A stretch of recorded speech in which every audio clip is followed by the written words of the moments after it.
Yo, Trip lang, trip, pakinggan nyo to. trip, bakit? Trip, Trip lang. trip lang. Halika na naramadali lang talaga. Pangako pagkatapos humihinga ka padali na pare magliliwanag na kung di ka sasabay maiiwanan ka. Ang isip ay wag na gawin pang dalawa dahil isa lang ito. Ang gusto lang naman ito ay maging masaya. Para di ka mabato ay iwasan mo kung pananatili sa isang lugar. Ibig ko sabihin ay huwag ka papastakop sa takot, wag ka papasakop. Kapag nangate, ikaw at ito isipin mo tinipan sa lahat ng karanasan mo dito sa mundo. Bilang tao, gano'n pa rin hindi nagbago. Pinakamasaya yung di pinlano. Kasi pag di mo na alam, di mo na dapat pero exciting naman.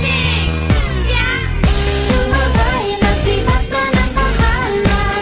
Oras na subukan ang di pa nagagawa. Minsan lang kaya magpakaligaya. Mag-enjoy, magsaya, walang mawawala. Trip, trip, trip, trip lang. Trip, trip, trip, trip May lang. gusto kong gawin pero nangangamba na baka mga tao'y tawanan ka. Nais kumanta pero di mo forte. 5 piso lang naman ang karaoke. Go, basta sa bakanting lote. Joke, galingan kahit konti. Kahit rip, bigay lahat sa ginagawa mo. Na sa ganun ay walang masabi ang ibang tao. Sa ginagalawa nating mundo ay maraming loko-loko. Hindi mo naman inaano ano ba talaga ang kailangan mo. Siguro